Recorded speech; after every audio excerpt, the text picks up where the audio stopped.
माननीय सदस्य, माननीय अध्यक्ष,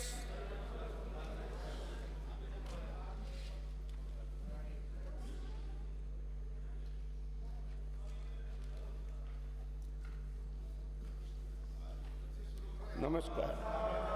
आज इधर से शुरू करूं। नमस्कार, नमस्कार, नमस्कार। यथावत प्रश्नकाल श्री बाबू सिंह, अंकित ना हो। आपकी अनुमति से खंड 1, जी हाँ, ये सही है कि दिन प्रतिदिन कैब सर्विसेज का चलन बढ़ता जा रहा है। जोधपुर में जिन कैब संचालकों द्वारा मोटरयान अधिनियम 1988 की धारा 93 एवं राजस्थान मोटरयान नियम 1990 के नियम 5.73 के तहत अनिवार्य लाइसेंस नहीं लिया गया है, ऐसी ऐप बेस्ड कैब सर्विसेज के संचालकों को, जिनमें मुख्य रूप से ओला कैब, मेरू कैब एवं टैक्सी फॉर श्योर है, को एजेंट लाइसेंस प्राप्त करने हेतु नोटिस जारी किए गए हैं। नोटिस की प्रति परिशिष्ट 1 पर संलग्न है। खंड संख्या 2, जी हाँ, कैब सर्विसेज देने वाली कंपनी संस्था के द्वारा केंद्रीय मोटर यान अधिनियम 1988 की धारा 93 एवं राजस्थान मोटरयान नियम 1990 के नियम 5.73 के अंतर्गत एजेंट लाइसेंस लिया जाना आवश्यक है। खंड 3, जी हाँ, जोधपुर के बनाड़ व सरदारपुरा थाना क्षेत्र में उक्त प्रकार के प्रकरण प्रकाश में आए हैं। प्रकरणों में पुलिस विभाग द्वारा की गई कार्रवाई का विवरण परिशिष्ट 2 पर है, संलग्न है। परिवहन विभाग द्वारा वाहन चालक की वाहन अनुज्ञप्ति, ड्राइविंग लाइसेंस निरस्त एवं वाहन का पंजीयन प्रमाण पत्र निलंबित कर दिए गए हैं, जिनकी छाया प्रति परिशिष्ट 3 व 4 पर संलग्न है। खंड संख्या 4, जी हाँ, सरकार समस्त यात्री परिवहन यानों में यात्रियों की सुरक्षा को लेकर प्रतिबद्ध है। इस हेतु दिनांक 31/8/2015 को से गौर किया जाए। संविधान के आर्टिकल 15 यात्री परिवहन के उपयोग में लाए जाने वाले सुविधा वाहनों के अनुज्ञा पत्र हेतु अतिरिक्त शर्तें जोड़ी गई हैं, जैसे कि जीपीएस, खिड़कियों का फिल्म या पर्दे न लगाए जाना, यान में पर्याप्त सफेद रोशनी की व्यवस्था, ड्राइवर व वाहन स्वामी के नाम, पते, फोन, मोबाइल व परिवहन पुलिस विभाग के हेल्पलाइन। प्रश्नकाल के अलावा कोई बात नहीं होगी। प्रश्नकाल फोन, मोबाइल व परिवहन पुलिस विभाग के हेल्पलाइन नंबर आदि यान में प्रदर्शित किया जाना मुख्य है। अधिसूचना की छाया प्रति परिशिष्ट 5 पर संलग्न है। खंड संख्या 5, राजस्थान मोटरयान नियम 1990 के नियम 5.73 में कैब संचालन हेतु एजेंट लाइसेंस के प्रावधान पूर्व में विद्यमान है। अध्यक्ष महोदय, क्या सरकार प्रदेश में कैब सर्विसेज द्वारा अनिवार्य लाइसेंस लिए बिना अवैध संचालन को रोकने के लिए प्रभावी कार्रवाई करने का विचार रखती है? यदि हाँ, तो किस प्रकार स्पष्ट करें, या केवल नोटिस देकर ही इतनी श्री करना चाहते हैं? माननीय मंत्री जी। माननीय अध्यक्ष महोदय,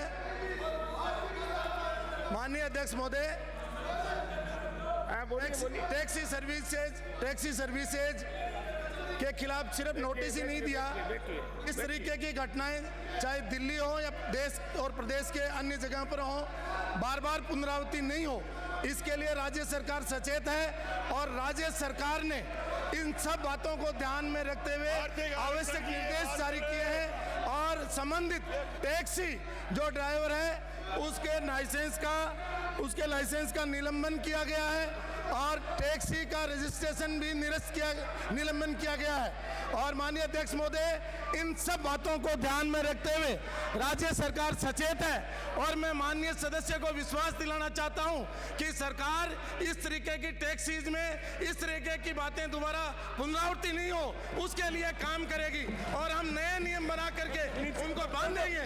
और जिस तरीके से राजस्थान में इस तरीके की घटनाएं नहीं हो, उसके लिए सरकार प्रतिबद्ध है। तो मैं माननीय सदस्य को आश्वस्त करना चाहता हूं कि उसमें जो मुख्य रूप से 3 आरोपी थे उनको गिरफ्तार करके जेल भेज दिया गया है और इसी तरीके से और भी कोई काम करेगा उसको जेल भेज दिया जाएगा। अध्यक्ष महोदय, ये कैब सर्विस बिना लाइसेंस के अभी चल रही है, बंद हो गई है? कैब सर्विस अभी लाइसेंस जिन्होंने नहीं लिए हैं वो चल रही है, उनको रोक दिया गया है।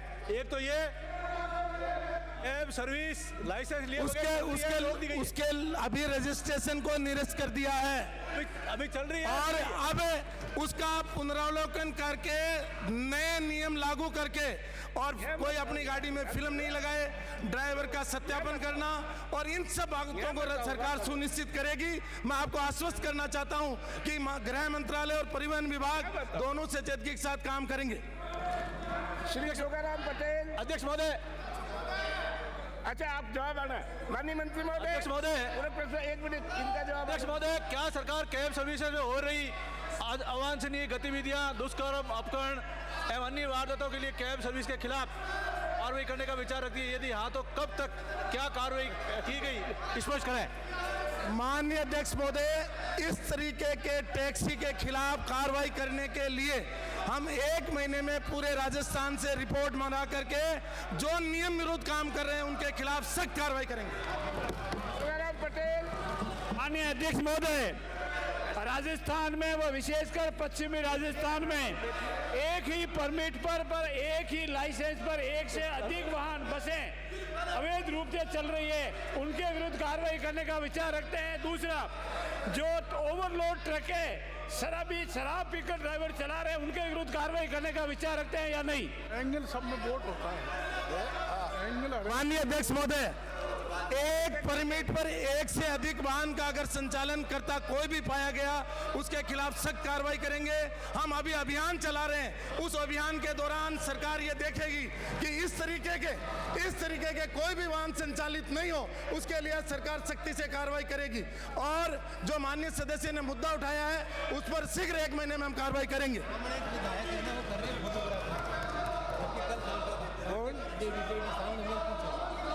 मेरे पीछे था सर, फोटोग्राफी कर रही है। कौन? महिला विधायक है, महिला विधायक सामने, महिला विधायक आपके सामने महिला विधायक सफेद कपड़े में। बाबू सिंह राजपुरोहित। बाबू सिंह शंकर सिंह राजपुरोहित, सवाल कीजिए। अन्य अध्यक्ष महोदय, मैं आपके माध्यम से मंत्री महोदय से ये पूछना चाहता हूँ, आप बैठ जाइए, कि ये जो कैब में जो टैक्सियां चल रही है, जिनको अपने सरकारी मानदंडों को पूरा न करते हुए भी आपके अधिकारी ने परमिशन दी है, उन अधिकारियों के विरुद्ध कार्रवाई करोगे या नहीं करोगे? आप कैंसिल कर दोगे उससे मतलब नहीं है। आपके जो मापदंड है उस मापदंडों को पूरा नहीं किया है, उसके बावजूद भी अनदेखा देखकर आपके अधिकारियों ने जो परमिशन दी है उस परमिशन से चलते हुए उन अधिकारियों के विरुद्ध कार्रवाई करोगे कि नहीं करोगे? इस बात का स्थान ग्रहण कीजिए। माननीय अध्यक्ष महोदय, स्थान ग्रहण कीजिए। जब कोई भी व्यक्ति अपने वाहन का रजिस्ट्रेशन करवाता है उस समय उस महान मालिक की कैसी प्रवृत्ति है, किस तरीके से अपराध प्रवृत्ति का व्यक्ति है, ये पता नहीं चलता है। उसके खिलाफ कितने मुकदमे, यहाँ उसमें भी बहुत सारे ऐसे लोग हैं जिनके खिलाफ सैकड़ों मुकदमे दर्ज हैं और वो यहाँ मतलब घूम रहे हैं खुली प्रवृत्ति से। इसलिए गाड़ी वाहन में रजिस्ट्रेशन में इस तरीके का ध्यान नहीं दिया जाता।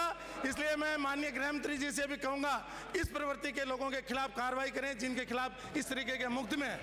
और माननीय अध्यक्ष महोदय, मैं आपके माध्यम से कहना चाहता हूँ कि अब हम उस ड्राइवर के बारे में पूरा ध्यान रखेंगे।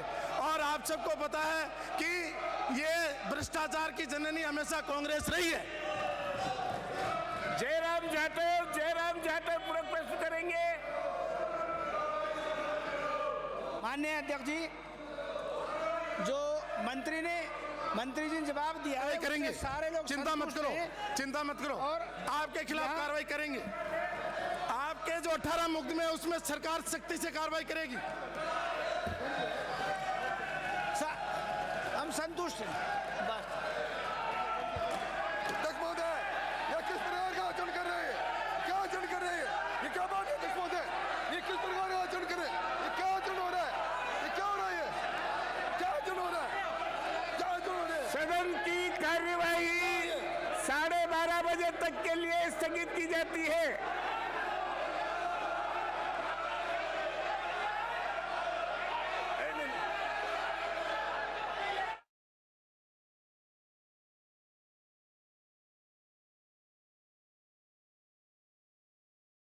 बाहर जाओ, कृपया बाहर जाओ। सदन की कार्यवाही स्थगित हो चुकी है, कृपया बाहर जाओ, इनको ले जाए मत, बाहर जाओ।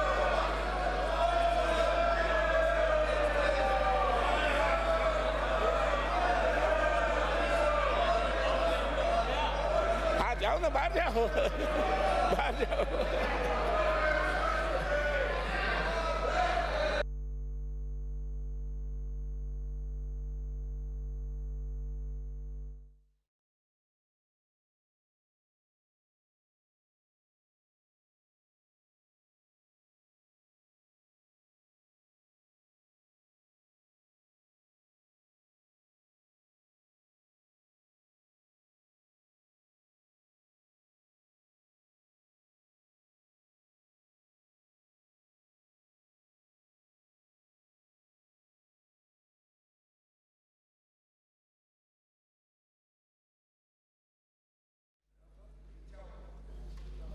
माननीय सदस्य, माननीय अध्यक्ष,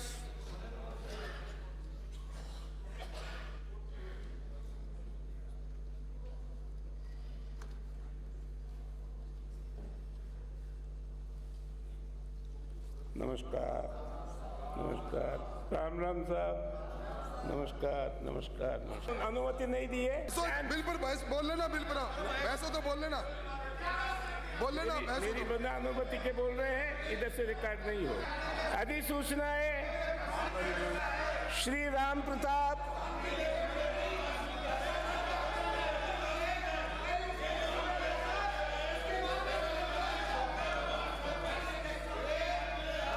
अध्यक्ष महोदय, मैं आपकी अनुमति से कार्य सूची में किए गए उल्लेख के अनुसार 7 अधिसूचनाएं सदन की मेज पर रखता हूं। श्री यूनुस खान अधिसूचनाएं। माननीय अध्यक्ष महोदय, मैं आपकी अनुमति से कार्य सूची में किए गए उल्लेख के अनुसार एक अधिसूचना सदन की मेज पर रखता हूं। प्रतिवेदन श्री राजपाल सिंह शेखावत। माननीय अध्यक्ष महोदय, मैं आपकी अनुमति से कार्य सूची में किए गए उल्लेख के अनुसार 3 प्रतिवेदन सदन की मेज पर रखता हूं। श्री अरुण चतुर्वेदी। माननीय अध्यक्ष महोदय, मैं आपकी अनुमति से आयुक्तालय विशेष योग्यजन राजस्थान का वार्षिक प्रगति प्रतिवेदन वर्ष 2014-15 सदन की मेज पर रखता हूं। श्री राजेंद्र सिंह, राजस्थान टूरिज्म। अध्यक्ष महोदय, मैं आपकी अनुमति से कंपनी अधिनियम 1956 की धारा 619(a) के अंतर्गत Rajasthan tourism development corporation limited का वार्षिक प्रतिवेदन वर्ष 2013-14 सदन की मेज पर रखता हूं। कार्य सलाहकार समिति के प्रतिवेदन का उपस्थापन, उस पर विचार श्री कालूलाल गुर्जर। माननीय अध्यक्ष महोदय, मैं आपकी अनुमति से कार्य सलाहकार समिति के 20वें प्रतिवेदन का उपस्थापन करता हूं। माननीय अध्यक्ष महोदय, कार्य सलाहकार समिति की बैठक दिनांक 21 सितंबर 2015 को मध्याह्न पश्चात 3 बजे माननीय अध्यक्ष के वेस्ट में हुई। समिति ने अपने 19वें प्रतिवेदन में आंशिक संशोधन करते हुए निर्णय लिया कि मंगलवार दिनांक 22 सितंबर 2015 एवं गुरुवार दिनांक 24 सितंबर 2015 को सदन में लिए जाने वाले कार्य के साथ अब मंगलवार दिनांक 22 सितंबर 2015 को लिए जाने वाले कार्य का बंटवारा निम्न प्रकार किया जाए। नंबर 1, राज्य में सूखे एवं बिजली की स्थिति पर विचार। नंबर 2, राजस्थान विधियां निरसन विधेयक 2015। नंबर 3, राजस्थान भारतीय चिकित्सा संशोधन विधेयक 2015। नंबर 4, राजस्थान विशेष पिछड़ा वर्ग राज्य की शैक्षणिक संस्थाओं में सीटों और राज्य के अधीन सेवाओं में नियुक्तियां और पदों का आरक्षण विधेयक 2015। राजस्थान आर्थिक पिछड़ा वर्ग राज्य की शैक्षणिक संस्थाओं में सीटों और राज्य के अधीन सेवाओं की नियुक्तियों और पदों का आरक्षण विधेयक 2015 पर विचार एवं पारण। नंबर 6, राजस्थान विशेष पिछड़ा वर्ग राज्य की शैक्षणिक संस्थाओं में सीटों और राज्य के अधीन सेवाओं में नियुक्तियों और पदों का आरक्षण विधेयक 2015 को संविधान की नवी अनुसूची में सम्मिलित कराए जाने हेतु शासकीय संकल्प एवं राजस्थान आर्थिक पिछड़ा वर्ग राज्य की शैक्षिक संस्थाओं में सीटों और राज्य के अधीन सेवाओं में नियुक्ति और पदों का आरक्षण विधेयक 2015 को संविधान की नवी अनुसूची में शामिल करने हेतु शासकीय संकल्प पर विचार एवं पारण। नंबर 8 अनुपूरक अनुदान की मांगे वर्ष 2015-16 प्रथम संकलन का मुखबंद का प्रयोग किया जाकर मतदान एवं पारण तथा तत्संबंधी राजस्थान विनियोग संख्या 5 विधेयक 2015 का पुरस्तापन उस पर विचार एवं पारण। माननीय अध्यक्ष महोदय, मैं प्रस्ताव करता हूं कि यह सदन कार्य सलाहकार समिति के 20वें प्रतिवेदन पर अपनी सहमति प्रकट करता है। प्रश्न यह है कि यह सदन कार्य सलाहकार समिति के 20वें प्रतिवेदन पर अपनी सहमति प्रकट करता है। जो पक्ष में हो हाँ कहें, जो विपक्ष में हो ना कहें। हाँ पक्ष जीता। सदन द्वारा प्रतिवेदन पर सहमति प्रदान की गई। राज्य में सूखे एवं बिजली की स्थिति पर विचार, श्री गुलाब चंद कटारिया। अध्यक्ष महोदय, मैं आपकी अनुमति से प्रस्ताव करता हूं कि राज्य में सूखे की स्थिति पर विचार किया जाए।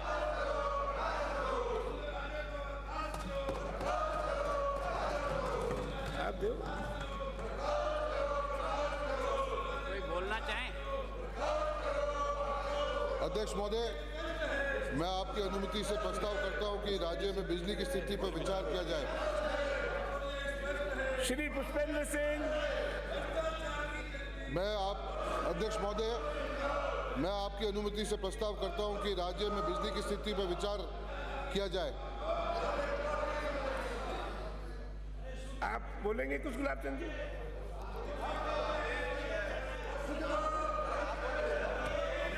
पहले बोलना चाहे तो बोले, फिर मैं जवाब। कोई बोलने वाला नहीं है। सूखे पर वो बोल रहे सर। बोलो। हाँ बोलो, आप बोलो।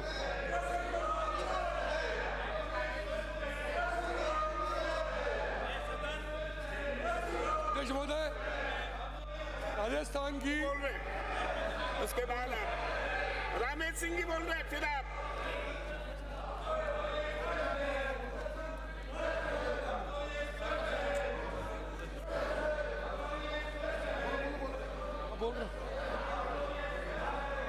माननीय अध्यक्ष महोदय, वर्तमान में सूखे की स्थिति पे हमें विचार करना चाहिए।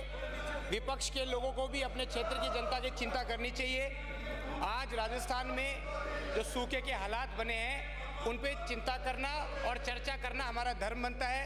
विपक्ष के लोग बेवजह हंगामा करके उस बात को गुमराह करना चाहते हैं। मैं आपके माध्यम से सरकार से ये निवेदन करना चाहूँगा, तो इस बार सूखे के हालात राजस्थान में उत्पन्न हुए, उनसे निपटने के लिए हमारी सरकार पूर्ण रूप से तैयार है। आपदा और राहत प्रबंधन तैयार है, परंतु उससे पहले पूरे राजस्थान में प्रत्येक जिले और तहसील में पूरा सर्वे करवाकर गिरदावरी रिपोर्ट तैयार करवाकर कहाँ कहाँ कितना सूखा पड़ा, क्या क्या नुकसान किसानों को हुआ, क्या क्या नुकसान जमींदारों को हुआ, कितनी बारिश हर साल के मुकाबले औसतन कम हुई, हमें इस पर गंभीर रूप से चर्चा करनी चाहिए। मेरे गृह जिला हनुमानगढ़ में और मेरे विधानसभा क्षेत्र नौर में भी भयंकर रूप से सूखे की चपेट में बहुत सारे किसान आए हैं और इतनी बारिश पिछले 7 साल से कीजिए। हाँ, श्रीचंद कृपलानी स्थान कीजिए। श्रीचंद अध्यक्ष महोदय, इस चर्चा के ऊपर आप सभी सदस्यों को समय दें। उससे पहले मैं निवेदन करना चाहूंगा कि राजस्थान सरकार सूखे के ऊपर पूर्ण रूप से विचार करे। गिरदावरी रिपोर्ट आने के बाद सूखे के प्रबंधन के लिए राजस्थान सरकार ने जो नियम और कायदे बनाए हैं वो पूर्ण रूप से राजस्थान की जनता के लाभ में बने। आपने समय दिया, आपका धन्यवाद। श्रीचंद कृपलानी, 5 मिनट सिर्फ। सबसे पहले तो मैं राजस्थान के हमारे मुख्यमंत्री जी को धन्यवाद देना चाहता हूं कि उन्होंने पूर्व में भी जब राजस्थान में ओलावृष्टि हुई थी तो पूरे राजस्थान के खेतों का सर्वे कराकर उनको पहुंचा दिया और आज वापस राजस्थान के हालात कैसे ही पहुंचे थे। और अध्यक्ष महोदय, पूरे राजस्थान की जनता हमारी मुख्यमंत्री जी की देख रही है और जिस तरह की स्थिति राजस्थान की है, मैं समझता हूँ कि विपक्ष को शर्म आनी चाहिए इस बात की कि एक तरफ राजस्थान में सूखा पड़ रहा है और ये चिल्ला चिल्लाकर राजस्थान के किसानों का नुकसान कर रहे हैं। इससे बड़ा नुकसान हमारे लिए हो नहीं सकता। अध्यक्ष महोदय, मैं आपके माध्यम से निवेदन करना चाहता हूँ कि विपक्ष में अगर ताकत हो तो एक बार चर्चा करें सूखे पर, और राजस्थान की जनता जो आज इस बात की आशा लगा के बैठी है कि राजस्थान के मुख्यमंत्री हमारे खेतों का जनसवारी कराएगी और हमारे को मुआवजा मिलेगा, क्योंकि पिछले दिनों थोड़े दिन अच्छी बारिश हुई और उसके बाद लगातार बारिश नहीं होने की वजह से और बिजली की कमी की वजह से निश्चित रूप से राजस्थान के हालात बड़े खराब हुए। और मैं इस अवसर पर हमारे देश के प्रधानमंत्री जी को भी धन्यवाद देता हूँ, जिन्होंने ओलावृष्टि और सूखे के मामले में 50% का जो मापदंड था उसको 33% किया, मुख्यमंत्री जी ने भी किया। लेकिन उसका फायदा तभी मिल सकता है जब राजस्थान के मुख्यमंत्री जी को हम सब मिलकर निवेदन करें, विपक्ष और सत्ता पक्ष मिलकर, और इसके बारे में चर्चा करें। मैं माननीय गुलाब जी कटारिया साहब जो हमारे आपदा मंत्री हैं, राजेंद्र जी राठौड़ साहब, इनसे भी निवेदन करूंगा कि आप इस बात का विचार करें और आने वाले समय में राजस्थान के काश्तकार जो अभी बहुत बड़ी विकट परिस्थिति में गुजर रहे हैं उनको मुआवजा दिलावें ताकि उनको राहत मिल सके। धन्यवाद।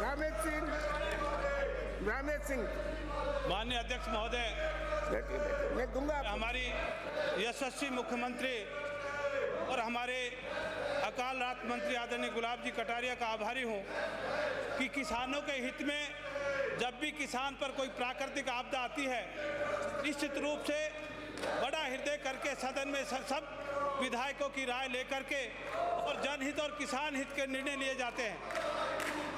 पहले ओलावृष्टि हुई, सदन का पहले राजस्थान के इतिहास में पहला अवसर था जब माननीय मुख्यमंत्री जी ने प्रश्नकाल को भी स्थगित कराकर आग्रह किया कि सभी विधायकों की राय आए और सब विधायकों को कहा कि अपने क्षेत्र में जाएं, जनता के बीच में रहें, अधिकारियों को साथ ले जाएं और ओलावृष्टि में जो नुकसान हुआ है उस पर सरकार गंभीरता से लेती है। और वो परिणाम हुआ कि राजस्थान की यशस्वी मुख्यमंत्री ने इतना बड़ा पैकेज ओलावृष्टि पे दिया। आज उन्हें मैं धन्यवाद देता हूँ कि इस बिंदु आ गया काल के समय सदन में चर्चा के लिए रखा है। मैं माननीय मंत्री महोदय से आग्रह करना चाहता हूं कि सकाल की स्थिति में सर्वे कराकर किसानों को जो नुकसान हुआ है उसके बारे में विचार करें और सारा सदन जो वास्तव में किसान पीड़ित है उसको सरकार की तरफ से, इस कल्याणकारी सरकार की तरफ से लाभ सहयोग प्रदान किया जाए। बहुत बहुत धन्यवाद। आप बोलिए। चौधरी जी बोलो। अरे आप बैठो, केशवराम जी आप बैठो, आप भी बैठो, वो बोल रहे हैं, आप भी बैठो। माननीय अध्यक्ष महोदय, आपने समय दिया उसके लिए बहुत बहुत धन्यवाद। मैं आज पूरे राजस्थान में जो सूखा पड़ा हुआ है उसकी वजह से सिर्फ पशुधन दुखी है। हमारी सरकार पूरी व्यवस्था करने जा रही है, फिर भी आपके माध्यम से मेरा निवेदन है कि विपक्ष के लोग भी बिना मतलब सदन को चलते हुए और भ्रमित करना चाहते हैं। ये 100 चूहे खा करके बिल्ली हज करने जाती है, उस प्रकार ये लोग भ्रमित कर रहे हैं। पूरा राजस्थान देख रहा है इनको। ये भ्रष्टाचारी और दूसरों के ऊपर अंगुली उठाने से पहले माननीय बैठिए। अध्यक्ष महोदय, आज सदन में अकाल के ऊपर चर्चा हो रही है और मैं अन्य मुख्यमंत्री जी का धन्यवाद आभार व्यक्त करता हूं कि उन्होंने बेमौसमी बरसात और अतिवृष्टि के अंदर जिस तरह से अपने यहाँ राजस्थान सरकार की जो रिपोर्टें भेजी और उसके कारण से किसानों को जो फायदा हुआ है उसकी मैं बहुत बहुत बुरी सरकार की प्रशंसा करता हूं। और इसके साथ ही अकाल के लिए माननीय आपका प्रबंध मंत्री जी मुख्य बिंदु आ चुके हैं, अब आप अपना स्टेटमेंट दीजिए। मुख्य बिंदु आ चुके हैं। अध्यक्ष महोदय, आपदा प्रबंध के तहत मैं आपके सामने वास्तव में इस वर्ष जो बारिश हुई है वो सामान्य से भी अधिक हुई है, लेकिन चूंकि 15 अगस्त के बाद बारिश का एक गैप हुआ और गैप होने के कारण से फसलों में नुकसान हुआ है। नुकसान का आकलन करने के लिए हमने गिरदावरी के लिए इसी महीने की सितंबर की 16 तारीख को हमने गिरदावरी के लिए स्वीकृति दे दी और अगले 15 अक्टूबर तक गिरदावरी के सारे आंकड़े आने के बाद किसान को जहां भी जिस प्रकार का नुकसान हुआ उसकी हम भरपाई करेंगे।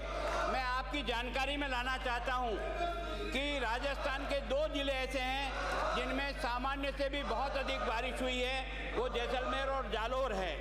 6 जिले ऐसे हैं राजस्थान में जिनमें सामान्य से अधिक बारिश हुई है, उसमें बीकानेर है, चूरू है, जोधपुर है, बाड़मेर है, पाली और झालावाड़ है। 16 जिले ऐसे हैं जो सामान्य वर्षा के आंकड़ों में आते हैं, जो उनका एवरेज है उतनी वहाँ वर्षा हो गई है। उसमें गंगानगर, हनुमानगढ़, सिरोही, अजमेर, नागौर, टोंक, झुंझुनू, सीकर, कोटा, बारा, बूंदी, उदयपुर, बांसवाड़ा, चित्तौड़, डूंगरपुर और राजसमंद है। 9 जिले ऐसे हैं जिनमें सामान्य से भी कम वर्षा हुई है। वो जिले हैं भीलवाड़ा, भरतपुर, धौलपुर, करौली, सवाई माधोपुर, प्रतापगढ़, जयपुर और अलवर और दौसा हैं जिनमें सामान्य से कम वर्षा हुई है।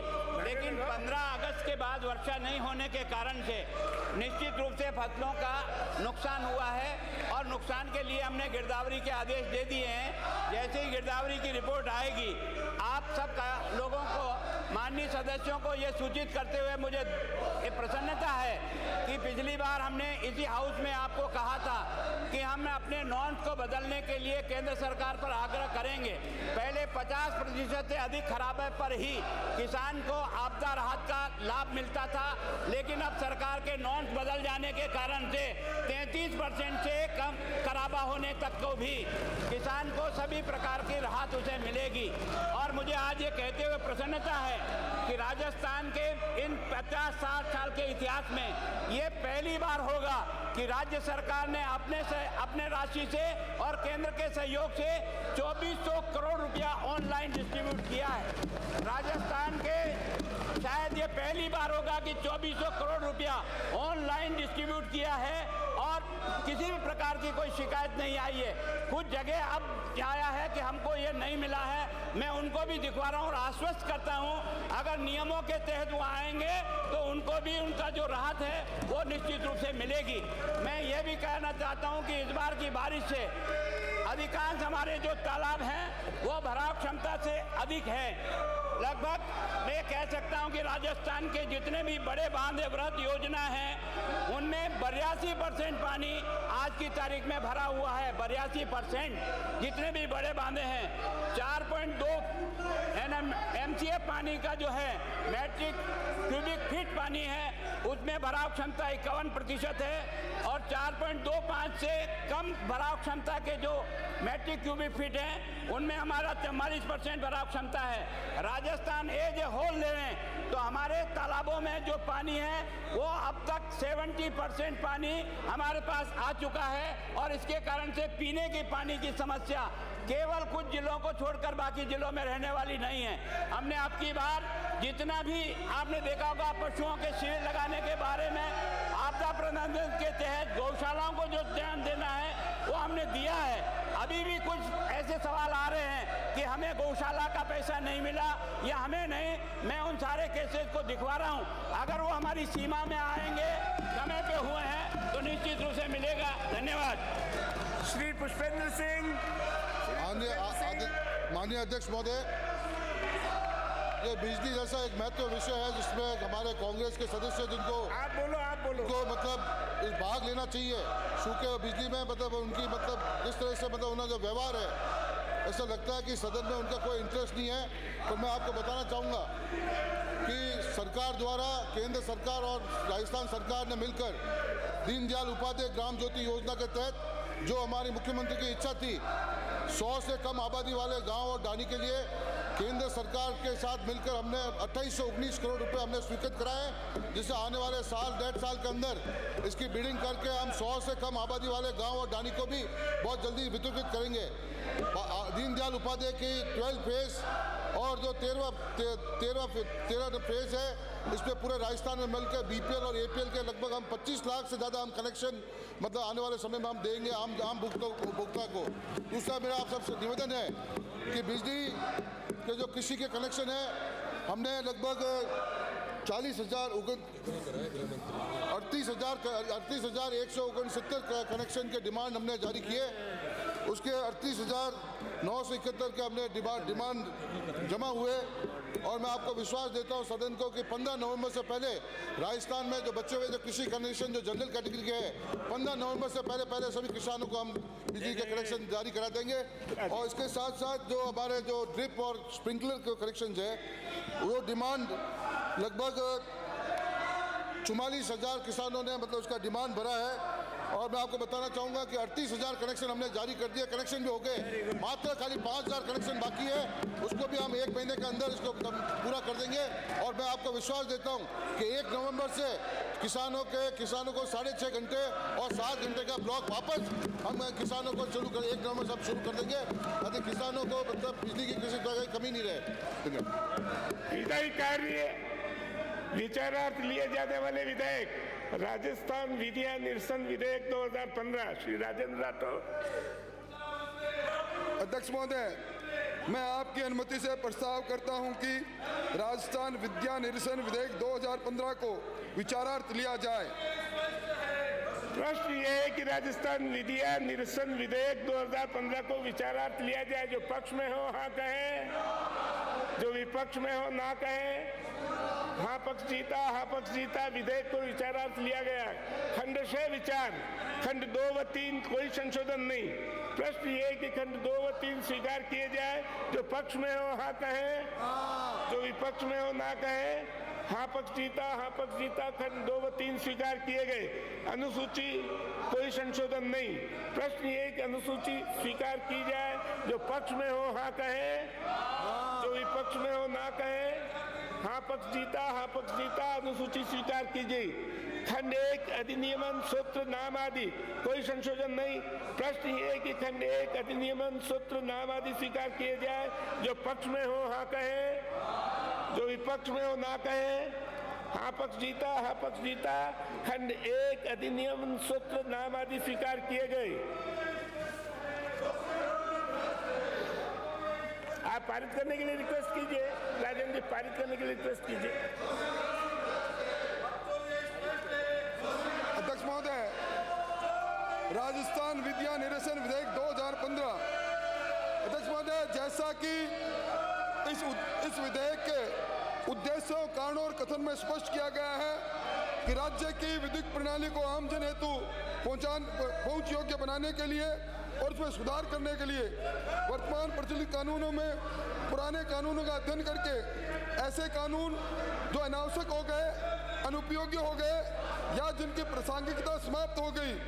अध्यक्ष महोदय, ऐसे 1-2 कानून नहीं, यह राजस्थान में पहली बार हुआ है कि माननीय मुख्य सचिव की अध्यक्षता में बनी कमेटी ने इस राजस्थान विद्या निरसन विधेयक 2015 के माध्यम से 248 कानून को रिपील करने का काम किया। अध्यक्ष महोदय, इनमें से 197 संशोधित अधिनियम है और 187 इन संशोधित अधिनियमों में जो प्रासंगिकता नहीं रखते थे उनको रिपील करने का काम किया है।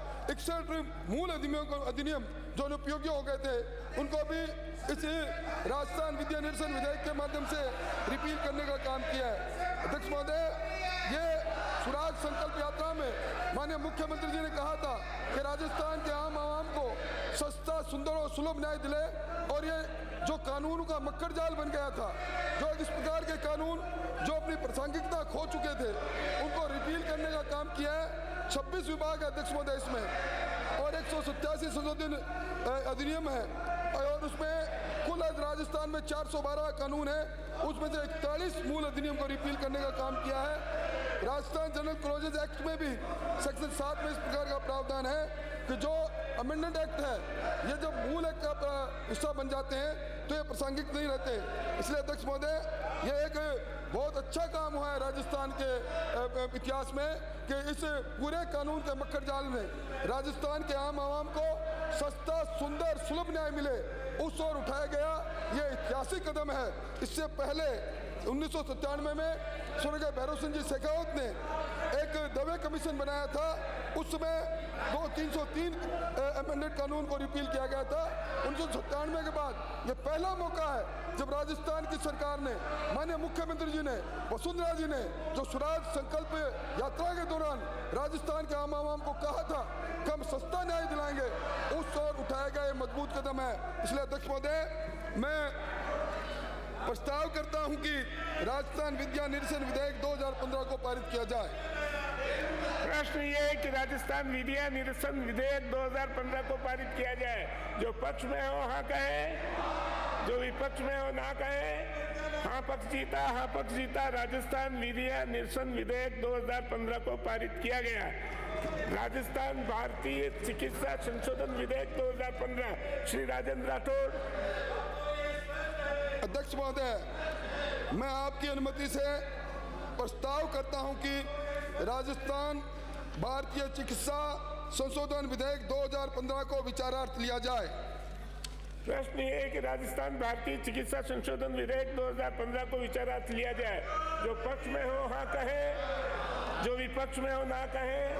हाँ पक्ष जीता, हाँ पक्ष जीता। विधेयक को विचारार्थ लिया गया। खंड 6 विचार, खंड 2 से 14 कोई संशोधन नहीं। प्रश्न ये है कि खंड 2 से 14 स्वीकार किए जाए। जो पक्ष में हो हाँ कहे, जो विपक्ष में हो ना कहे। हाँ पक्ष जीता, हाँ पक्ष जीता। खंड 2 से 14 स्वीकार किए गए। खंड 1 अधिनियमन सूत्र नाम आदि कोई संशोधन नहीं। प्रश्न ये है कि खंड 1 अधिनियमन सूत्र नाम आदि स्वीकार किए जाए। जो पक्ष में हो हाँ कहे, जो विपक्ष में हो ना कहे। हाँ पक्ष जीता, हाँ पक्ष जीता। खंड 1 अधिनियमन सूत्र नाम आदि स्वीकार किए गए। राजेंद्र राठौड़ प्रस्ताव करेंगे पारित का। अध्यक्ष महोदय, सदन के सम्मुख राजस्थान भारतीय चिकित्सा संशोधन विधेयक 2015 विचारार्थ है।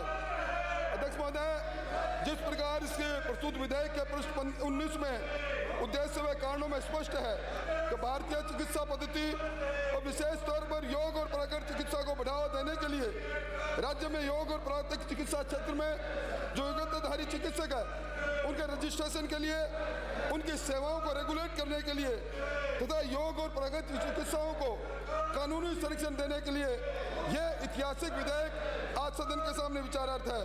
अध्यक्ष महोदय, अब वो समय आ गया जब पूरी दुनिया प्राकृतिक चिकित्सा और योग की ओर आकर्षित हो रही है। अध्यक्ष महोदय, हम सब जानते हैं 21 जून 2015 को हमारे प्रधानमंत्री नरेंद्र मोदी जी की अगुवाई में दुनिया के 176 देशों में 2 अरब से ज़्यादा लोगों ने एक दिन योगाभ्यास करके और अपने आप को योग और प्राकृतिक चिकित्सा से जोड़ने का काम किया था। अध्यक्ष महोदय, जो राजस्थान इंडियन मेडिसिन एक्ट 1953 है, यह उस वक्त बना जब हिंदुस्तान में किसी भी राज्य में इस प्रकार का कानून नहीं था। इसमें एक बार 1956 में संशोधन हुआ। उसके बाद यह पहली बार है जब प्राकृतिक चिकित्सा और योग, इनमें जो योग्यताधारी हमारे चिकित्सक हैं उनके रजिस्ट्रेशन के लिए, उनकी सेवाओं को रेगुलेट करने के लिए सेक्शन 3(1), 6(1), 20(1), 23(1), 31(1), 32(1), 35, 38(1), 47, 4, 51, 3, 52 और 54(2) में इस प्रकार का संशोधन सरकार लेकर आई है। अध्यक्ष महोदय, अब WHO भी इसकी चिंता कर रहा है कि ये लाइफस्टाइल डिजीज बढ़ती जा रही है और इन सबको आज पूरी दुनिया हिंदुस्तान की ओर देख रही है। ये राजस्थान मेडिकल की दृष्टि से, यहाँ चिकित्सा और देसी सेवाओं की दृष्टि से हब बने टूरिस्ट का। इसलिए माननीय मुख्यमंत्री जी ने पहली बार इस प्रकार का संशोधन लाकर पूरे देश के अंदर इसकी अगुवाई की है कि राजस्थान के अंदर प्राकृतिक चिकित्सा और योग जिसकी संभावनाएं हैं, आज अध्यक्ष महोदय 33 योग और प्राकृतिक चिकित्सा केंद्र चल रहे हैं, 2 सरकारी प्राकृतिक चिकित्सालय चल रहे हैं, 1 योग केंद्र चल रहा है। जोधपुर विश्वविद्यालय के अंदर 1 साल का डिप्लोमा कोर्स योग और प्राकृतिक क्षेत्र में प्रारंभ हो गया, पंचकर्म में प्रारंभ हो गया। और मैं ये कह सकता हूँ कि इस अमेंडमेंट के साथ ही राजस्थान के अंदर प्राकृतिक चिकित्सा और योग और उनके संवर्धन के लिए एक ऐतिहासिक कदम प्रारंभ होगा। यह एक बहुत ही अच्छा, प्रगतिशील और दुनिया जिस पद्धति की ओर बढ़ रही है उसके लिए लाया गया ये अमेंडमेंट है। इसलिए मैं निवेदन करूंगा कि इसको पारित किया जाए। प्रश्न ये है कि राजस्थान भारतीय चिकित्सा संशोधन विधेयक 2015 को पारित किया जाए। जो पक्ष में हो हाँ कहे, जो विपक्ष में हो ना कहे। हाँ पक्ष जीता, हाँ पक्ष जीता। राजस्थान भारतीय चिकित्सा संशोधन विधेयक 2015 को पारित किया गया। राजस्थान विशेष पिछड़ा वर्ग राज्य की शैक्षिक संस्थाओं में सीटों और राज्य के अधीन सेवाओं में नियुक्तियों और पदों का आरक्षण विधेयक 2015 श्री गुलाब चंद कटारिया। अध्यक्ष महोदय, मैं आपकी अनुमति से प्रस्ताव करता हूं कि राजस्थान विशेष पिछड़ा वर्ग राज्य की शैक्षणिक संस्थाओं में सीटों और राज्य के अधीन सेवाओं में नियुक्ति और पदों का आरक्षण विधेयक 2015 को विचारार्थ लिया जाए। प्रश्न ये है कि राजस्थान विशेष पिछड़ा वर्ग राज्य की शैक्षिक संस्थाओं में सीटों और राज्य के अधीन सेवाओं में नियुक्तियों और पदों का आरक्षण विधेयक 2015 को विचारार्थ लिया जाए। जो पक्ष में हो हाँ कहे, जो विपक्ष में हो ना कहे। हाँ पक्ष जीता, हाँ पक्ष जीता। विधेयक को विचारार्थ लिया गया। खंड से विचार खंड 2।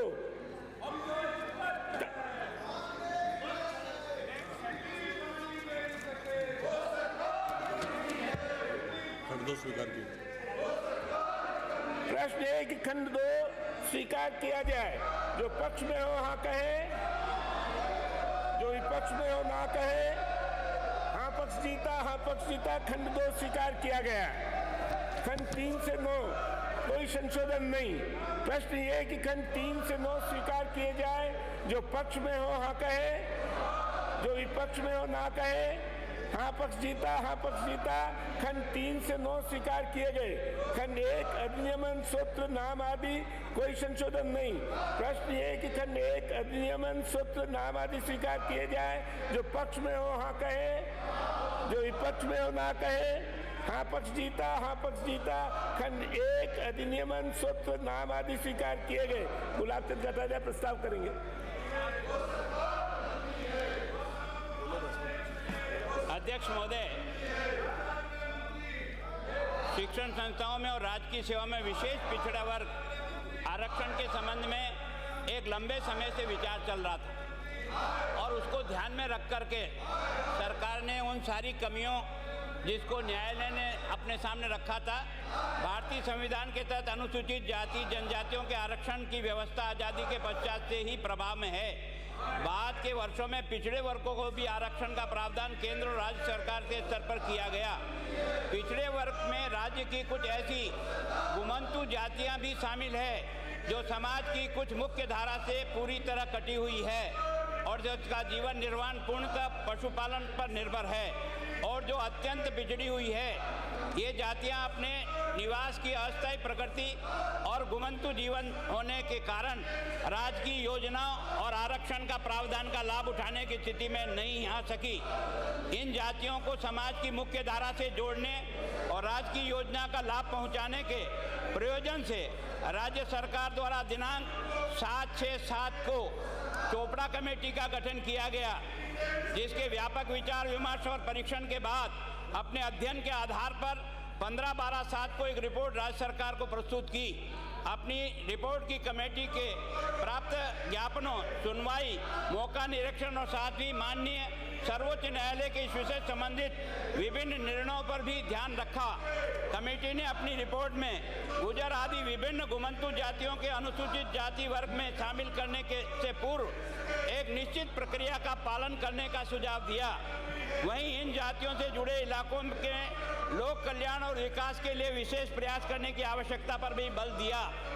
राज्य सरकार ने कमेटी की रिपोर्ट का गहनता से अध्ययन कर वर्ष 2008 में राजस्थान अनुसूचित जाति, अनुसूचित जनजाति, पिछड़ा वर्ग, विशेष पिछड़ा वर्ग और आर्थिक पिछड़ा वर्ग अधिनियम 2008 पारित किया, जो कि वर्तमान में माननीय राजस्थान उच्च न्यायालय के न्यायाधीश माननीय न्यायालय के स्थगन के कारण विशेष पिछड़े वर्ग में से 5% आरक्षण अभी तक लागू नहीं हो पाया। इस कारण 50% की सीमा के भीतर ही 1% आरक्षण वर्तमान में प्रदान किया गया।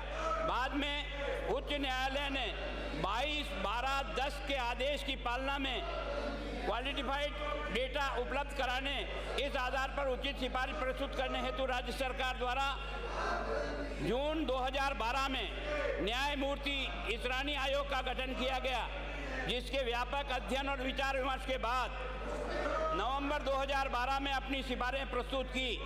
आयोग की सिफारिशों में 5 जातियां अर्थात बंजारा, मालदिया, लबाना, गाडुलिया, लोहार, गाडोलिया, गुजर,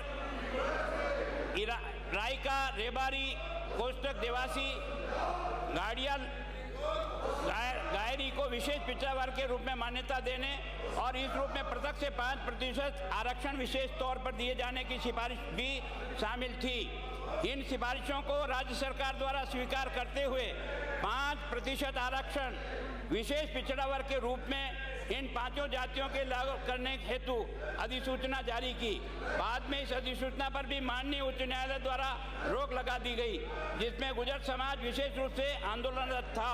उनकी मांग पर राज्य सरकार ने भी यह अनुभव किया कि सभी पिछड़ी जातियों के लिए एक अधिनियम की व्यवस्था उचित नहीं है, अतः विशेष पिछड़ा वर्ग हेतु पृथक आरक्षण विधेयक लाना समाज के व्यापक हित में होगा।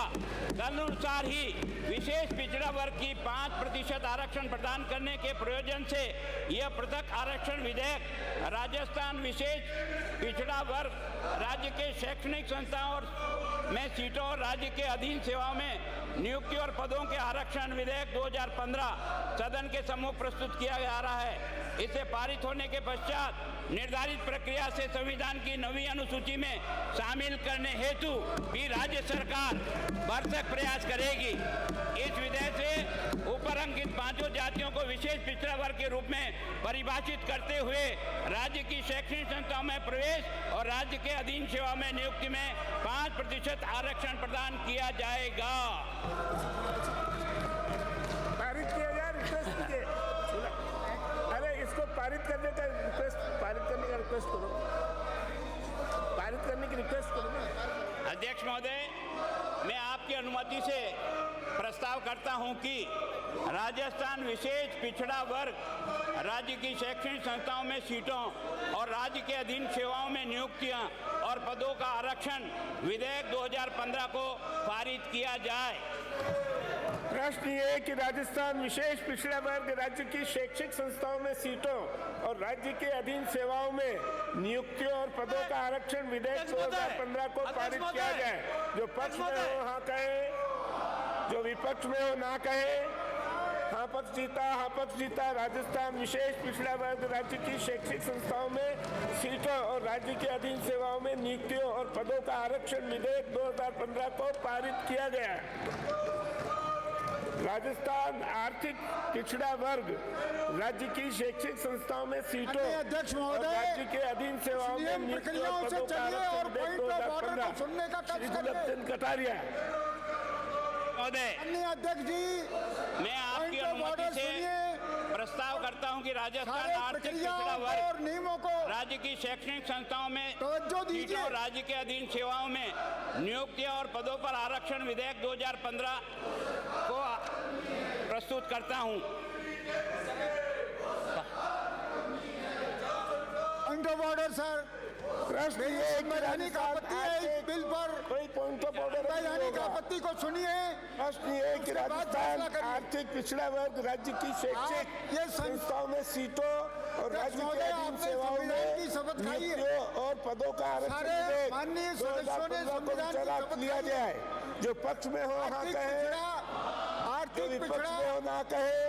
कोई चीज नहीं है। विधेयक को विचारार्थ लिया गया। संविधान में खंड से विचार, आर्टिकल खंड 2 से 9 में कोई संशोधन नहीं। बैकवर्डनेस शब्द है और आर्थिक पिछड़ा कोई शब्द नहीं है। मेरी बिना अनुमति के बोल रहे हैं, कोई जरूरत नहीं। खंड 2 से 9 कोई संशोधन नहीं। प्रश्न ये कि खंड 2 से 9 स्वीकार किए जाए। जो पक्ष में हो हाँ कहे, जो विपक्ष में हो ना कहे। हाँ पक्ष जीता, हाँ पक्ष जीता। खंड 2 से 9 स्वीकार किए गए। खंड 1 अधिनियमन सूत्र नाम आदि कोई संशोधन नहीं। प्रश्न ये कि खंड 1 अधिनियमन सूत्र नाम आदि स्वीकार किए जाए। जो पक्ष में हो हाँ कहे, जो विपक्ष में हो ना कहे। हाँ पक्ष जीता, हाँ पक्ष जीता। खंड 1 अधिनियमन सूत्र नाम आदि स्वीकार किए गए। श्री गुलाब चंद प्रभारी मंत्री। अध्यक्ष महोदय,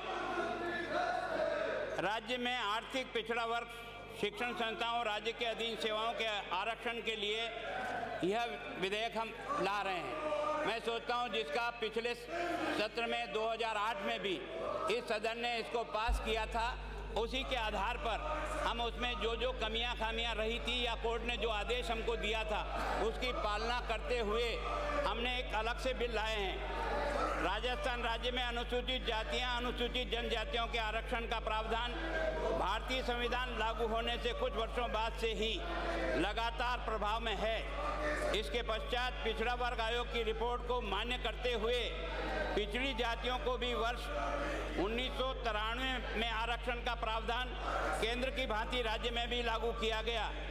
इन जातियों द्वारा आरक्षण के प्रावधान का लाभ उठाकर अपने आप को समाज की मुख्य धारा में लाने के काफ़ी हद तक सफलता प्राप्त की, किंतु इन सब के परिणाम स्वरूप अनारक्षित जातियों का आर्थिक रूप से वंचित वर्ग प्रतियोगिता से बहुत पिछड़ गया और इस वर्ग की प्रतिभाएं सरकार की ओर से मिलने वाले उचित संरक्षण के अभाव में तथा अपने आर्थिक पिछड़ेपन के कारण समाज के विकास में यथेष्ट योगदान न दे पाने के कारण अपने आप को समाज की मुख्य धारा से कटा हुआ समझने लगी।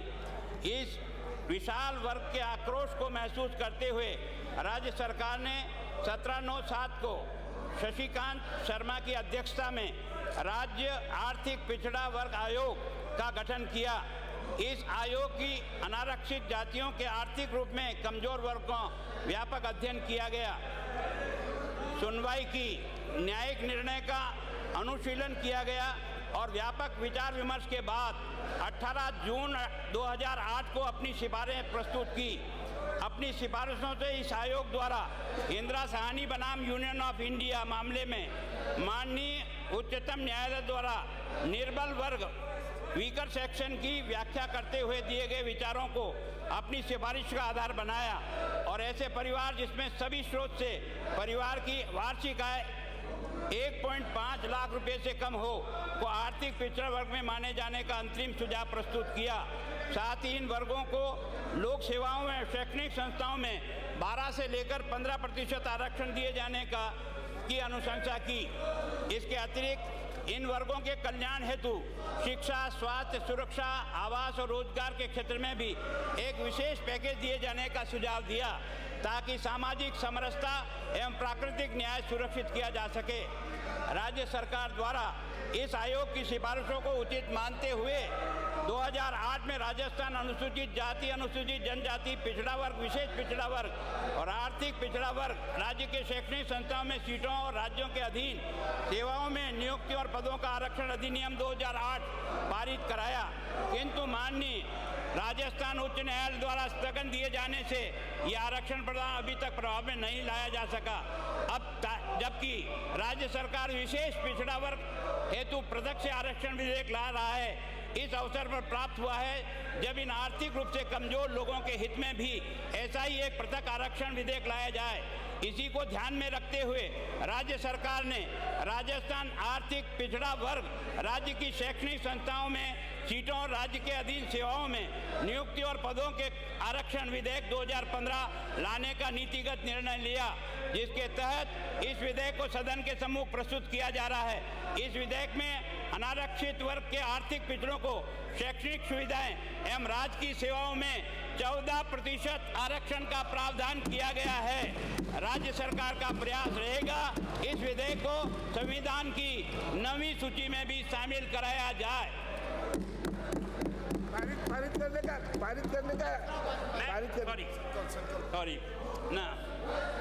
अध्यक्ष महोदय, मैं आपकी अनुमति से प्रस्ताव करता हूं कि राजस्थान आर्थिक पिछड़ा वर्ग राज्य की शैक्षणिक संस्थाओं में सीटों और राज्य के अधीन सेवाओं में नियुक्ति और पदों का आरक्षण विधेयक 2015 को पारित किया जाए और राज्य के अधीन सेवाओं में नियुक्ति और पदों का आरक्षण विधेयक 2015 पारित किया गया है। शासकीय संकल्प श्री गुलाब चंद कटारिया, शासकीय संकल्प। अध्यक्ष महोदय, आपकी अनुमति से निम्नलिखित संकल्प विचार एवं पारण हेतु प्रस्तुत करता हूं। यह सदन सर्वसम्मति से राजस्थान प्रदेश की कतिपय पिछड़े वर्गों अर्थात बंजारा, बाल्दिया, लबाना, गाड़िया, लुहार, गाड़ियों, गुजर, रायका, रेबारी, देवासी, गडरिया, गायरी, के शैक्षणिक और सामाजिक रूप में अत्यधिक पिछड़े होने के दृष्टिगत रखते हुए संकल्प करता है कि राजस्थान सरकार राजस्थान विशेष पिछड़ा वर्ग राज्य की शैक्षणिक संस्थाओं में सीटों और राज्य के अधीन सेवाओं में नियुक्तियों और पदों का आरक्षण विधेयक 2015 को संविधान के अनुच्छेद 31 ख के अंतर्गत संविधान की नवी अनुसूची में शामिल करवाने के लिए भारत सरकार से आग्रह करे। प्रश्न ये है कि गृह मंत्री द्वारा प्रस्तुत संकल्प को पारित किया जाए। जो पक्ष में हो हाँ कहें, जो विपक्ष में हो ना कहें। हाँ पक्ष जीता संकल्प को पारित किया गया। दूसरा संकल्प श्री गुलाब चंद कटारिया। अध्यक्ष महोदय, मैं आपकी अनुमति से निम्नलिखित संकल्प विचार एवं पारण हेतु प्रस्तुत करता हूँ।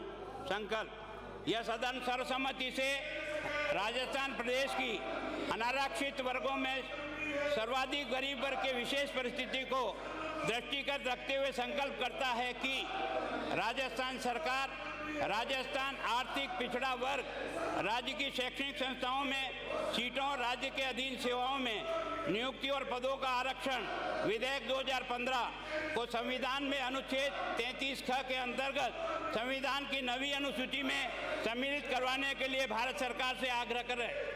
प्रश्न ये है कि गृह मंत्री द्वारा प्रस्तुत संकल्प को पारित किया जाए। जो पक्ष में हो हाँ कहें, जो विपक्ष में हो ना कहें। हाँ पक्ष जीता संकल्प को पारित किया गया। वित्तीय कार्य अनुपूरक अनुदान की मांगे 2015-2016 प्रथम संकल्प मुख्यमंत्री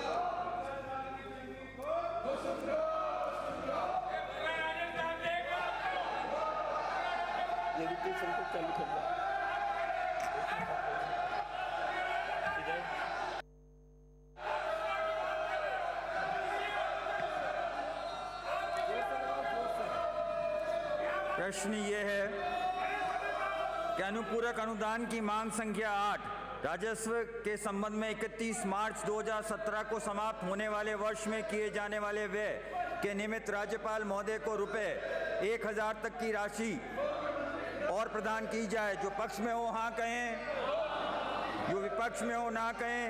हाँ पक्ष जीता मांग स्वीकार की गई। मांग संख्या 9। प्रश्न यह है कि अनुपूरक अनुदान की मांग संख्या 9 वन के संबंध में 31 मार्च 2016 को समाप्त होने वाले वर्ष में किए जाने व्यय के निमित्त राज्यपाल महोदय को रुपए 3000 तक की राशि और प्रदान की जाए। जो पक्ष में हो हाँ कहें, जो विपक्ष में हो ना कहें। हाँ पक्ष जीता मांग स्वीकार की गई।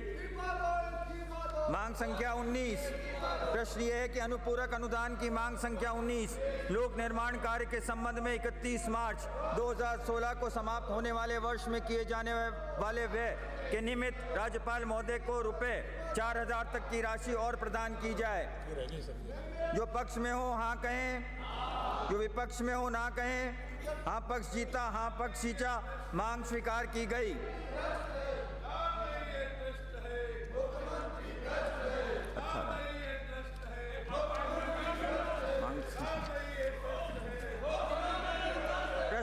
मांग संख्या 13। प्रश्न ये है कि अनुपूरक अनुदान की मांग संख्या 13 आबकारी के संबंध में 31 मार्च 2016 को समाप्त होने वाले वर्ष में किए जाने वाले व्यय के निमित्त राज्यपाल महोदय को रुपए 3000 तक की राशि और प्रदान की जाए। जो पक्ष में हो हाँ कहें, जो विपक्ष में हो ना कहें। हाँ पक्ष जीता मांग स्वीकार की गई। मांग संख्या 22। प्रश्न ये है कि अनुपूरक अनुदान की मांग संख्या 22 क्षेत्र का विकास के संबंध में 31 मार्च 2016 को समाप्त होने वाले वर्ष में किए जाने वाले व्यय के निमित्त राज्यपाल महोदय को रुपए 7000 तक की राशि और प्रदान की जाए। जो पक्ष में हो हाँ कहें, जो विपक्ष में हो ना कहें। हाँ पक्ष जीता मांग स्वीकार की गई। मांग संख्या 23। प्रश्न ये है कि अनुपूरक अनुदान की मांग संख्या 23 श्रम और रोजगार के संबंध में 31 मार्च 2016 को समाप्त होने वाले वर्ष में किए जाने वाले व्यय के निमित्त राज्यपाल महोदय को रुपए 12000 तक की राशि और प्रदान की जाए। जो पक्ष में हो हाँ कहें, जो विपक्ष में हो ना कहें। हाँ पक्ष जीता, हाँ पक्ष जीता। मांग स्वीकार की गई। मांग संख्या 24, प्रश्न ये है कि अनुपूरक अनुदान की मांग संख्या 24 शिक्षा, कला एवं संस्कृति के संबंध में 31 मार्च 2016 को समाप्त होने वाले वर्ष में किए जाने वाले व्यय के निमित्त राज्यपाल महोदय को रुपये 7,000 तक की राशि और प्रदान की जाए। जो पक्ष में हो हाँ कहें, जो विपक्ष में हो ना कहें। हाँ पक्ष जीता, हाँ पक्ष जीता। मांग स्वीकार की गई। मांग संख्या 26, प्रश्न ये है कि अनुपूरक अनुदान की मांग संख्या 26 चिकित्सा एवं लोक स्वास्थ्य और सफाई के संबंध में 31 मार्च 2016 को समाप्त होने वाले वर्ष में किए जाने वाले व्यय के निमित्त राज्यपाल महोदय को रुपये 1,16,000 तक की राशि और प्रदान की जाए। जो पक्ष में हो हाँ कहें, जो विपक्ष में हो ना कहें। हाँ पक्ष जीता, हाँ पक्ष जीता। मांग स्वीकार की गई। मांग संख्या 29, प्रश्न ये है कि अनुपूरक अनुदान की मांग संख्या 29 नगर आयोजना एवं प्रादेशिक विकास के संबंध में 31 मार्च 2016 को समाप्त होने वाले वर्ष में किए जाने वाले व्यय के निमित्त राज्यपाल महोदय को रुपये 1,62,90,64,000 तक की राशि और प्रदान की जाए। जो पक्ष में हो हाँ कहें, जो विपक्ष में हो ना कहें। हाँ पक्ष जीता, हाँ पक्ष जीता। मांग स्वीकार की गई। मांग संख्या 30, प्रश्न ये है कि अनुपूरक अनुदान की मांग संख्या 30 जनजाति क्षेत्र विकास के संबंध में 31 मार्च 2016 को समाप्त होने वाले वर्ष में किए जाने वाले व्यय के निमित्त राज्यपाल महोदय को रुपये 57,000 तक की राशि और प्रदान की जाए। जो पक्ष में हो हाँ कहें, जो विपक्ष में हो ना कहें। हाँ पक्ष जीता, हाँ पक्ष जीता। मांग स्वीकार की गई। मांग संख्या 32, प्रश्न ये है कि अनुपूरक अनुदान की मांग संख्या 32 नागरिक आपूर्ति के संबंध में 31 मार्च 2016 को समाप्त होने वाले वर्ष में किए जाने वाले व्यय के निमित्त राज्यपाल महोदय को रुपये 41,000 तक की राशि और प्रदान की जाए। जो पक्ष में हो हाँ कहें, जो विपक्ष में हो ना कहें। हाँ पक्ष जीता, हाँ पक्ष जीता। मांग स्वीकार की गई। मांग संख्या 33, प्रश्न ये है कि अनुपूरक अनुदान की मांग संख्या 33 सामाजिक सुरक्षा और कल्याण के संबंध में 31 मार्च 2016 को समाप्त होने वाले वर्ष में किए जाने वाले व्यय के निमित्त राज्यपाल महोदय को रुपये 23,000 तक की राशि और प्रदान की जाए। जो पक्ष में हो हाँ कहें, जो विपक्ष में हो ना कहें। हाँ पक्ष जीता, हाँ पक्ष जीता। मांग स्वीकार की गई। मांग संख्या 34, प्रश्न ये है कि अनुपूरक अनुदान की मांग संख्या 34 प्राकृतिक आपदाओं से राहत के संबंध में 31 मार्च 2016 को समाप्त होने वाले वर्ष में किए जाने वाले व्यय के निमित्त राज्यपाल महोदय को रुपये 30,43,86,00,000 तक की राशि और प्रदान की जाए। जो पक्ष में हो हाँ कहें, जो विपक्ष में हो ना कहें। हाँ पक्ष जीता, हाँ पक्ष जीता। मांग स्वीकार की गई। मांग संख्या 37, प्रश्न ये है कि अनुपूरक अनुदान की मांग संख्या 37 कृषि के संबंध में 31 मार्च 2016 को समाप्त होने वाले वर्ष में किए जाने वाले व्यय के निमित्त राज्यपाल महोदय को रुपये 43,000 तक की राशि और प्रदान की जाए। जो पक्ष में हो हाँ कहें, जो विपक्ष में हो ना कहें। हाँ पक्ष जीता, हाँ पक्ष जीता। मांग स्वीकार की गई। मांग संख्या 41, प्रश्न ये है कि अनुपूरक अनुदान की मांग संख्या 41 सामुदायिक विकास के संबंध में 31 मार्च 2016 को समाप्त होने वाले वर्ष में किए जाने वाले व्यय के निमित्त राज्यपाल महोदय को रुपये 4,000 तक की राशि और प्रदान की जाए। जो पक्ष में हो हाँ कहें, जो विपक्ष में हो ना कहें। हाँ पक्ष जीता, हाँ पक्ष जीता। मांग स्वीकार की गई। मांग संख्या 46, प्रश्न ये है कि अनुपूरक अनुदान की मांग संख्या 46 सिंचाई के संबंध में 31 मार्च 2016 को समाप्त होने वाले वर्ष में किए जाने वाले व्यय के निमित्त राज्यपाल महोदय को रुपये 1,48,00,000 तक की राशि और प्रदान की जाए। जो पक्ष में हो हाँ कहें, जो विपक्ष में हो ना कहें। हाँ पक्ष जीता, हाँ पक्ष जीता। मांग स्वीकार की गई। मांग संख्या 48, प्रश्न ये है कि अनुपूरक अनुदान की मांग संख्या 48 विद्युत के संबंध में 31 मार्च 2016 को समाप्त होने वाले वर्ष में किए जाने वाले व्यय के निमित्त राज्यपाल महोदय के रुपये 7,50,000 तक की राशि और प्रदान की जाए। जो पक्ष में हो वो हाँ कहें, जो विपक्ष में हो ना कहें। हाँ पक्ष जीता, हाँ पक्ष जीता। मांग स्वीकार की गई। मांग संख्या 51, प्रश्न यह है कि अनुपूरक अनुदान की मांग संख्या 51 अनुसूचित जाति के कल्याण हेतु विशिष्ट संगठक आयोजना के संबंध में 31 मार्च 2016 को समाप्त होने वाले वर्ष में किए जाने वाले व्यय के निमित्त राज्यपाल महोदय को रुपये 47,000 तक की राशि और प्रदान की जाए। जो पक्ष में हो हाँ कहें, जो विपक्ष में हो ना कहें हाँ पक्ष जीता, हाँ पक्ष जीता मांग स्वीकार की गई।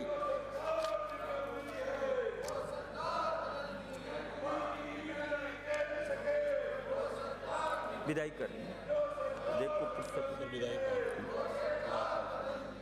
विधायक कार्य श्री राजपाल सिंह शेखावत।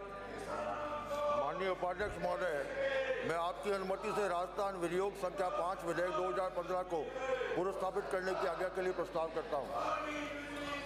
प्रश्न ये है कि राजस्थान विनियोग संख्या 5 विधेयक 2015 को पुनर्स्थापित करने की आज्ञा प्रदान की जाए। जो पक्ष में हो हाँ कहें, जो विपक्ष में हो ना कहें हाँ पक्ष जीता, हाँ पक्ष जीता। विधेयक को पुनर्स्थापित करने की आज्ञा प्रदान की गई। प्रभारी मंत्री। अध्यक्ष महोदय, मैं आपकी अनुमति से राजस्थान विनियोग संख्या 5 विधेयक 2015 को पुनर्स्थापित करता हूं।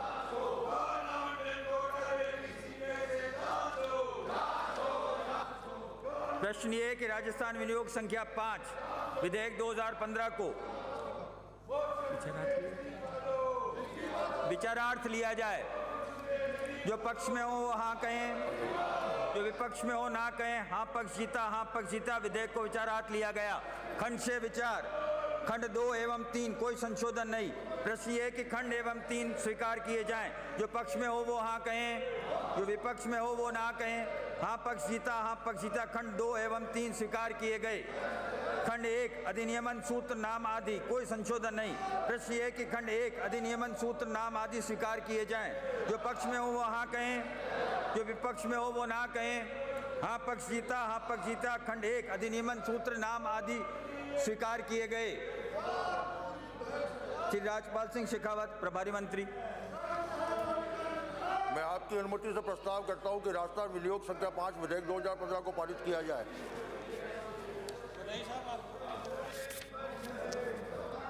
प्रश्न ये है कि राजस्थान विनियोग संख्या 5 विधेयक 2015 को पारित किया जाए। जो पक्ष में हो वो हाँ कहें, जो विपक्ष में हो वो ना कहें हाँ पक्ष जीता, हाँ पक्ष जीता। राजस्थान विनियोग संख्या 5 विधेयक 2015 पारित किया गया।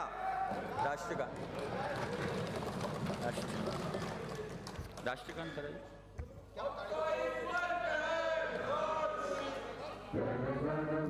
अधिनायक जय हे भारत भाग्य विधाता, पंजाब सिंधु गुजरात मराठा द्राविड़ उत्कल गंगा, विंध्य हिमाचल यमुना गंगा, उच्छल जलधि तरंगा।